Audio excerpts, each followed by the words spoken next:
fans, this is Andy C from Piece of 8-Bit. Welcome to this week's video. As part of my A Month With, where I live with a console for a whole month and then report back at the end of the month to tell you what it's been like, I am living with the PlayStation 2 throughout the month of November. It's a little bit of a cheat because I have a PlayStation 2 Slim in my living room, which is permanently hooked up because I absolutely adore the PlayStation 2. And I have been getting into playing a lot of old PS2 games for longer than just this month. But I am giving a much heavier focus over the next few weeks. And throughout the month, I will also be looking at some aspects of that particular console which I find particularly interesting, including some games. This week, for instance, I played Shadow of the Colossus on my bit between. Last week we looked at Midnight Club. But in my long form video today, what we're going to be doing is having a look at accessorizing your PlayStation 2. So if you own a PlayStation 2, I would imagine that somewhere in a cupboard, you might have quite a few accessories gathering some dust. And I wanted to talk a little bit about why those accessories are really important, and I also just wanted to do a little bit of a walk down memory lane and talk about some of the things that you could buy for your PS2 back in the day. Now, long before the Wii came out with all its various accessories and Wiimotes and all of those kind of things, the PlayStation 2 really, in my opinion, was the first console to really embrace the multimedia entertainment party space. We still have a little bit of it today, you know, with things like Jackbox and obviously the modern Switch. But I think the PlayStation 2 not only was the first to fully embrace that, but I think it did it really, really well. And I've got a lot of fond memories of some of the accessories that came with the PlayStation 2 or were available for the PS2, and that's what I want to talk to you about today. So we're going to be splitting it into three sections. I'm going to talk a little bit about the party essentials, so the things that you would get your friends around and you would play and you have a great laugh. We'll talk a little bit about that. I'm going to talk about some of the immersive add-ons that you could buy for your PlayStation 2 as well, and we'll also then talk about some of the essential accessories that no self-respecting PlayStation 2 owner would be without. So without any further ado, let's dive straight into the first one and let's talk about some of those party accessories that you absolutely must have had on your PS2.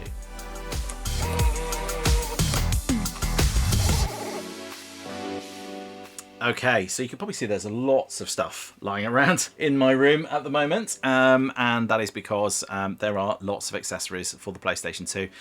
The Wii had lots of accessories as well in the generation that followed the PlayStation 2, but I think the PS2 was the first really to properly embrace it.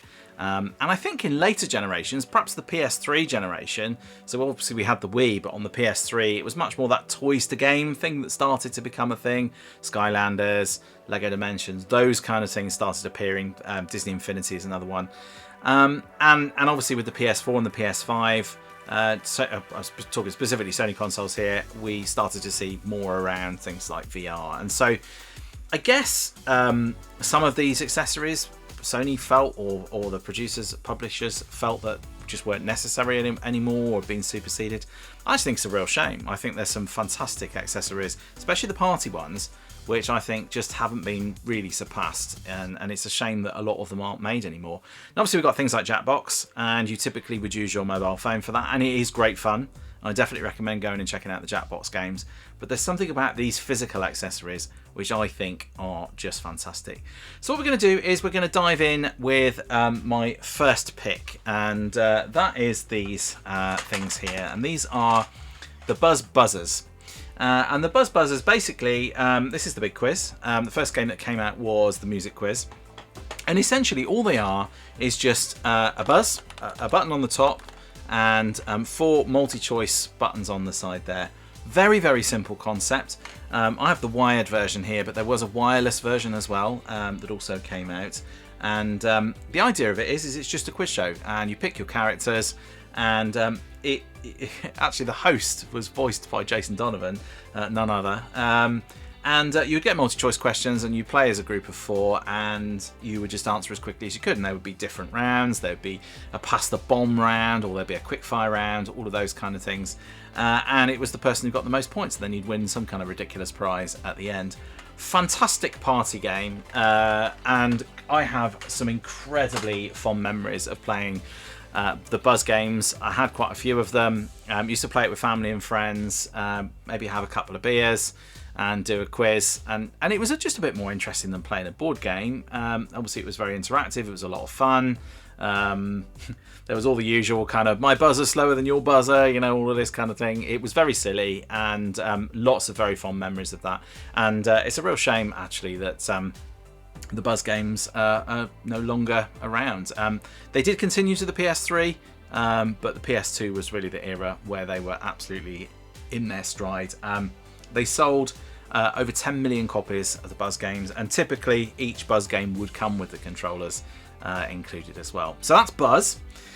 Next up is SingStar. So SingStar is, I think this is an absolutely fantastic game. So I've got a couple of SingStar games here.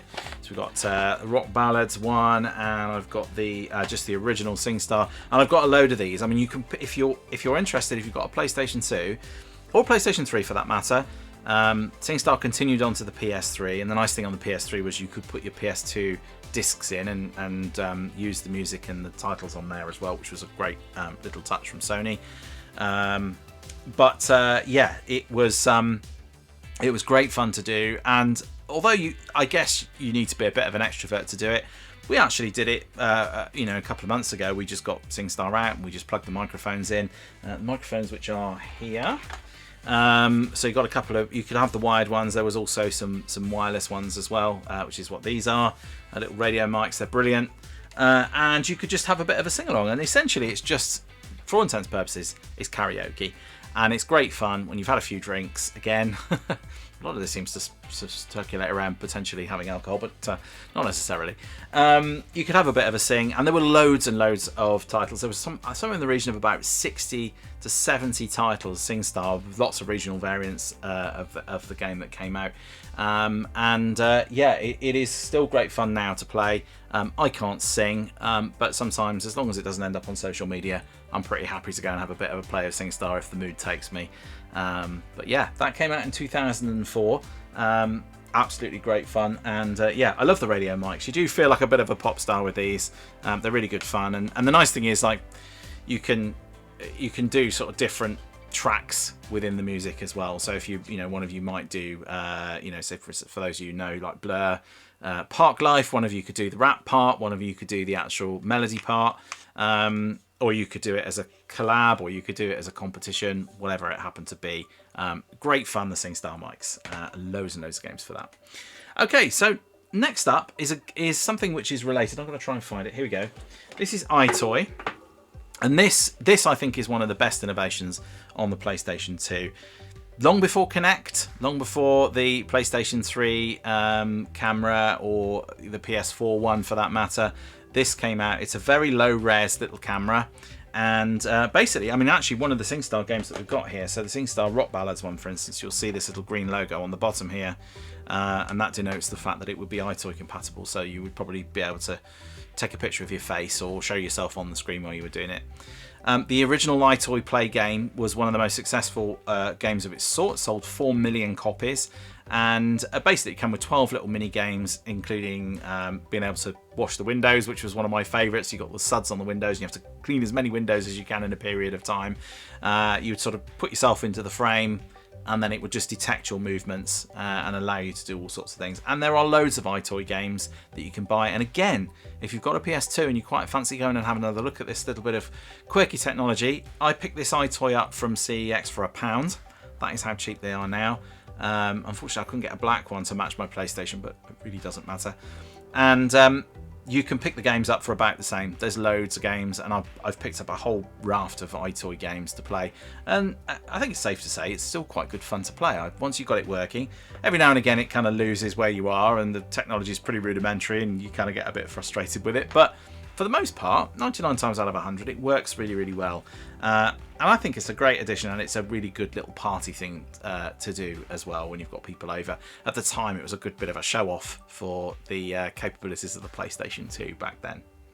So that is the EyeToy. And finally, we have one more to show you, and that is down here. So I'm going to go out of shot for a second, forgive me. Okay, this is the Humble. I don't know if I can get it all in the screen now. This is the Humble. It's upside down. Humble Dancemat. So for those of you who play things like Dance Revolution or things like that, and you wanted to have a go at home, you could buy yourself one of these, which was a Dancemat. Now I can't even get the whole thing on screen. It's huge. And it's basically just a controller, a stomp controller, essentially, is what it was often called. This one in particular was Dance UK, and it is. These are great fun to play. If you enjoy doing the Dance Revolution in the arcade, you're going to enjoy these. Let me see if I can find a game here somewhere. It's hiding. There we go. There's the Dance UK game. And this one in particular actually also came with a wire-free karaoke microphone as well if you wanted to sing along to your favourite song. And there's a load of good songs on this one, and the Dancemat will also work with loads of other titles. There's loads of dance titles. This isn't the original Dancemat that I had. I had a different one. I don't know what happened to it, and I had a different game with it, but it would work with this, and there were loads of others that would work with it as well, because ultimately it's just a controller.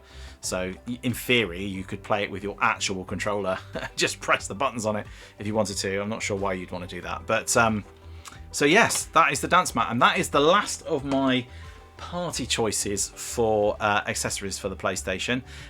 Let me know in the comments which ones you had and which ones you particularly enjoyed playing. I'm definitely going to go and play a bit of Dancemat now I've got it out of the box again. I'm quite keen to go and have a go at that. And looking at some of the tracks on that Dance UK DVD, I'm going to just tell you, like for instance, we've got Run DMC, That's the Way It Is. That is going to be first up.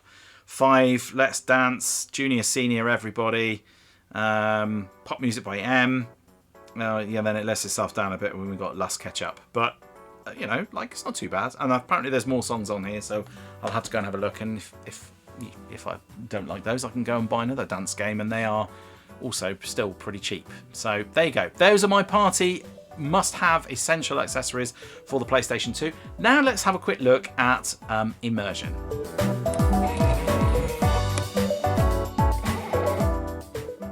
Okay, so when I talk about immersion, I don't mean the thing that heats your hot water. I'm talking about the things that make a game just that little bit more immersive. So nowadays, of course, we have VR, which is the ultimate in getting immersed in games. The VR 2 on the PlayStation 5 is fantastic, and there are some amazing games on there. One game in particular that I love on there is Beat Saber. It's a fantastic game, and we saw it on the PS4 with the Move controllers, but it is, in my opinion, one of the best Beat games out there. But before the Beat games came out on the PS5, and before we had Rock Band on the PS3, we had Guitar Hero. Now, I don't actually own a PS2 Guitar Hero. This is a PS4 guitar for the for the PS4, of course. This is for Guitar Hero Live, and this was the last, and unfortunately the last Guitar Hero. It's, you know, like, it's seen better days actually. My guitar's getting a bit worn out here. It does still work. Guitar Hero Live, by the way, was fantastic when they had the live service. Not so good now. It's still very playable. But on the PS2, it was the first time that we'd seen Guitar Hero, and it was just a phenomenon. I think you still see it in the arcades now. You can still go and have a bit of a play with it, and it's the original one with the coloured buttons on the top. And the great thing about Guitar Hero was just how it made you feel. It's just a rhythm game. You're just pressing buttons, but for that period of time that you were doing it, you were listening to great music, and you were playing along as though you were a rock star. And of course you could play with your mates, and then later on, of course, as I mentioned before, we got Rock Bands. You could have drums, and you could have a singer as well. But the original Guitar Hero was just fantastic. That strumming along, getting the hang of it, and then just becoming a bit of an expert, to the point where it became such a phenomenon that even South Park made an episode about Guitar Hero, which is absolutely hilarious if you like that sort of thing. But it just perfectly summarised just how obsessed people got with Guitar Hero and how important it was at the time. So that was Guitar Hero. I wish that I'd got a PS2 Guitar Hero guitar to show you. But unfortunately I don't. They are quite expensive actually now, and if you want to buy Rock Band, that is kind of silly money, and I have nowhere to put it, so I'm not going to be looking at getting that anytime soon. That is Guitar Hero and the Guitar Hero guitar accessory. And next up, which is the only other one in my selection here, is of course the Humble steering wheel. Now this is my Logitech EX, which I bought. Now, when I bought my original PlayStation 2, which you can just see sitting here, I actually had the Gran Turismo 3 Special Edition one in the red box, and very shortly after getting that, I found this. This was actually a bargain. I seem to remember that I didn't pay a huge amount for it. Force feedback steering wheel, something which I'd only ever seen in an arcade before. So a force feedback steering wheel with pedals was just an awesome thing to own. And in my opinion, if you're going to play Gran Turismo, playing with a wheel, whether that's Gran Turismo 7 or whether that was Gran Turismo 3 or 4 back on the PlayStation 2, owning a wheel was the way to go, and this wheel was brilliant. It is brilliant. I played it the other day. It's got this little attachment on the bottom that you can screw onto it so you can sit it in your lap, so you don't necessarily need a rig to put it on. Got force feedback. It still works perfectly. It's not got there's a wheel that came later which has a bit more of a range of motion on it, but this is just brilliant, and it is really hard. Gran Turismo 3 with a wheel and Gran Turismo 4 with a wheel is actually really, really difficult, but it feels so much more authentic, and yeah, I really love it. And even now, Gran Turismo 7, get yourself a Logitech G29 wheel. It's not the best wheel out on the market, but bang for buck, it is absolutely brilliant, and for most casual gamers, it's all you're ever going to need, and it's a fantastic wheel, and it's a massive improvement on this. But I tell you what, this is over 20 plus years old. It's had a lot of abuse in terms of play. I played a lot of Gran Turismo on this back in the day. Played a lot of Gran Turismo, I can tell you, yeah, it still works an absolute treat, and it is just a joy to use. I really liked getting that out and playing that the other day. And like I say, nowadays, obviously, we've got VR, as I mentioned before, G29 with VR2 on a rig, fantastic experience for Gran Turismo. But back then, GeForce EX wheel was perfectly adequate. There were other Logitech wheels out there and other brands as well, but Logitech ones were largely considered the ones to go for. Fantastic, and in my opinion, like I say, the only way to play Gran Turismo is with a wheel. It's just not the same otherwise. So there you go. Those are my 2 picks for Immersion Accessories. Let's now have a look at the essentials list, and we'll keep this one a little bit shorter, and I'll see you there.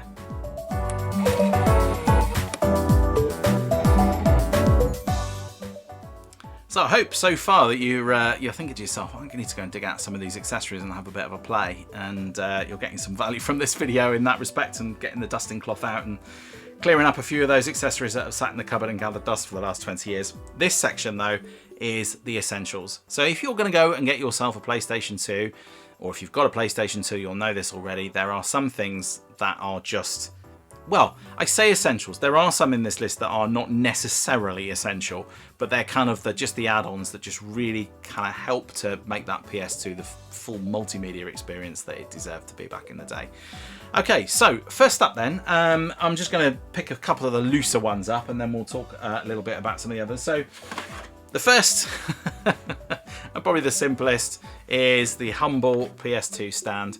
Did you need it? You didn't need it. I mean, it's sitting there perfectly happy standing up on its own. But look, when I pop this on here, it just sits in there nicely. Look how much cooler that is. It's just cooler. Yeah, okay, all right, yeah, get over it. It's look at this. That's the wrong way around. I'll resolve that. One of those single best features of the PlayStation 2, a lot of people will tell you. So there you go. The stand was just a nice little add-on that you could buy. I have a feeling that mine came with the special edition that I'd got, but don't quote me on that. But it's just nicely styled. It's got that lovely sort of gradiated blue on it that matches the logo. But there you go. That is it. No more to say about it. It's a stand. It's one of the nicer stands on the in the PlayStation PlayStation ranges that's out there. But there you go. Next up, well, of course, next up is going to be your controllers. Weirdly, I've got many controllers and I haven't got any out to show you. That's because I only have the plain bog standard black controllers, but there were loads of controllers for the PlayStation 2, and that continued into the current generations where you could buy special editions, different colours, all of those kinds of things. So you got your one controller. Obviously, you would need more than one controller. So the first thing you would do when you bought a PlayStation would be go and buy another controller. I always do that. I did it for the PS2, I did it for the PS3 and the PS4 and the PS5. Went out and bought another controller. It's just what you have to do. It's getting a bit pricey nowadays though, so I've still only got 2 PS5 controllers, but I don't think there's any games that I can think of that will support 4-way gaming, which leads me nicely onto my next accessory, which is the Multitap. Now the multitap's interesting because, well, first of all, what it does is it allows you to plug an extra 4 controllers into the console. So in theory, you can have 5 because there's 4 on this, and then you've still got your other port available. But you wouldn't generally, there's no games that supported 5, not that I'm aware of anyway. But if you wanted 5, you want to play Time Splitters 2, and you wanted, sorry, 4, you wanted to play Time Splitters 2, and you wanted 4-player split screen, then you would need a multi-tap. Nice thing about this as well is it's also got 4 additional memory card slots as well, so you can hook up with that. More on memory cards in a moment. Now this is quite interesting that you needed this, because when you think about it, when I was talking about the N64 last week, the N64 came out of the box with 4 controller ports.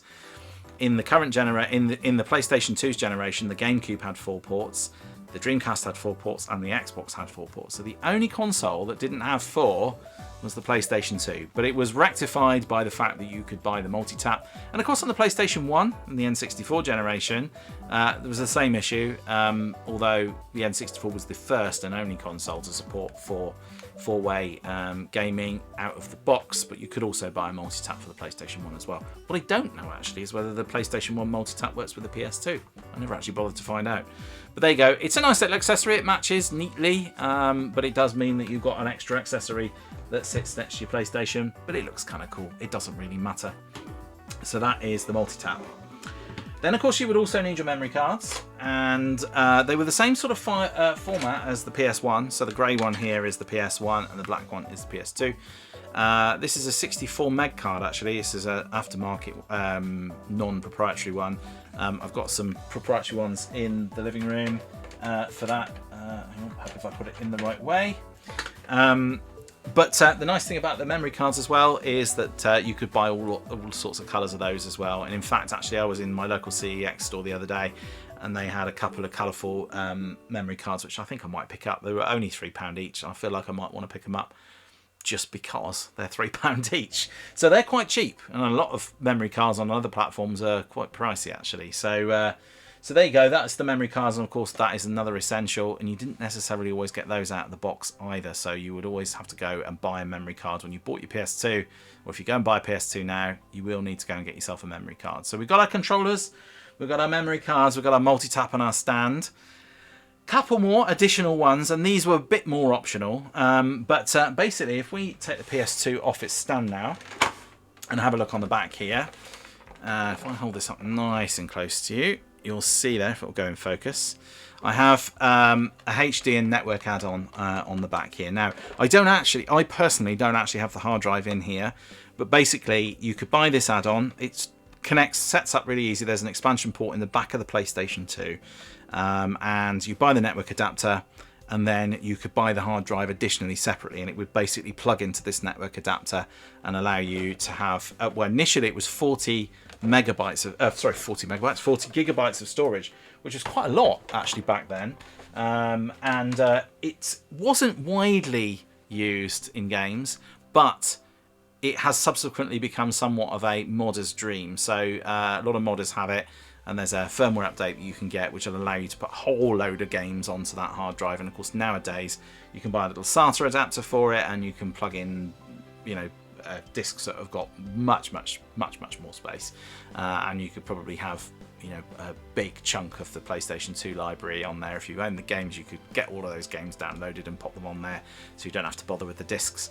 For me, as I run out of storage, it is a tempting option, because a lot of my discs are going to have to go away somewhere where they're just less accessible. So it is a good option if you're interested in doing that. Although I'm never a fan of modding consoles, just a personal thing. I just like them as they come out of the factory, and I'm always a bit scared of modding stuff in case it breaks, and it just feels like it's not quite the real thing. So I'd almost need another PlayStation to mod, especially as this was my original one. This is one I bought when it first launched. So those are a couple of adapters, a couple of additional bits on the back that you could buy there. The network adapter was great. I mean, it came with your access disc, which I can't remember if the game was on here or not. I really should go and have a look. A couple of discs that you could get with the network adapter.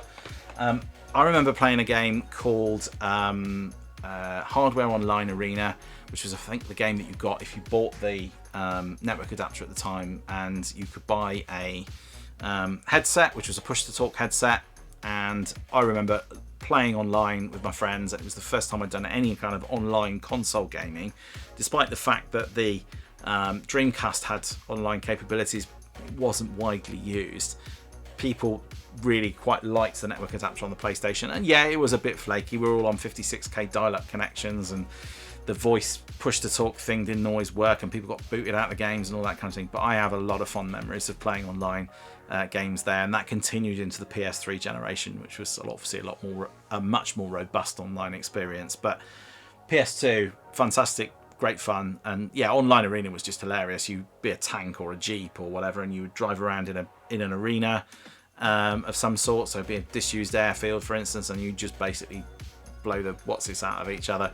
One in particular I used to love, which was in an airfield, and you every now and again someone would set off like a nuclear bomb. It was like supposed to be like a 1950s airfield. They'd set off like a nuclear bomb test, and you all had to scurry underground to the bunker, and obviously you were all fighting against each other, so you'd try and stop each other doing it, and then mutually blow yourselves up. It was silly, very, very silly. But one of the things that you would notice is that there were a lot of games. So here we go. If we go Burnout here, Time Splitters you could play online. I mentioned that earlier. This is Burnout 3, and you'll see it's got the little logo at the top. So the games had these little online logos, which meant that you could play that game online, which was just great, and it was very new and unique at the time. So it was really, really good. So that's the network adapter, and then I have one final accessory to show you, which is this one, which is the DVD remote, and it's still in its box here. It has been opened. I could get it out, but I'm not going to, because I'm not going to. And each of the PlayStations, I don't know actually if my original launch one had the IR adapter, but the PS2 Slim that I have definitely does, because I've tried it. I'm not sure that this one does. I don't think it does. I think it was the later PS2s that had the IR receiver on, so I doubt this would work on this PlayStation, on the fat one. So if you are thinking about getting one of these for your PS2, just obviously bear that in mind. And it is just a media remote, but it's important because it's the first, or at least I think it's the first. Obviously the PlayStation 2 bought us DVD, and a lot of us, it was our first experience in DVD, so this was a little remote control for playing your DVD movies. You could obviously use the ordinary wired controller if you wanted to, but this was a nice wireless remote one. It looked like the rest of your remote controls, and it was great. One problem I have discovered, as I found out the other day, is that if you try and watch movies on your PS2 plugged into through HDMI, you're going to be using the RGB output. It kicks in some kind of copy protection, and all your DVDs will be green. There is, short of me modding it or using a lower output, which is ridiculous because I can obviously put my DVDs and Blu-rays into the PlayStation 5, so there's no reason for me to put DVDs onto the PS2. But yeah, it plays in green. So the remote doesn't work for this one, and it does work for the Slim, which is under the television, but I can't play movies on it because everything's green. So this is largely useless. So I wouldn't necessarily say it was an essential accessory if you just want to play movies, but you know, it's a novelty. So there you go. So there you go. Those are all the accessories that I have for my PS2. Let me know if there's any that I've missed, or any accessories that you got that you really enjoy that I haven't talked about, and let me know your memories and thoughts on those. But we're just going to go and have a quick final verdict and a bit of a now and next, and I'll see you in there and we'll wrap up. I'll see you there.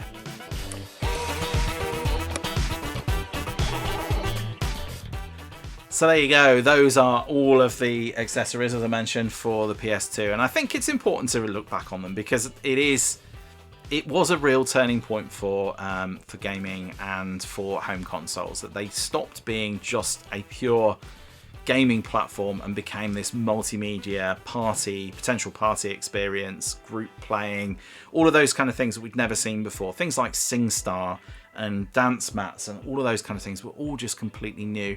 And that generation in particular was probably the first generation to really kind of pioneer that. And we saw on the GameCube the Donkey Kong bongos, for instance.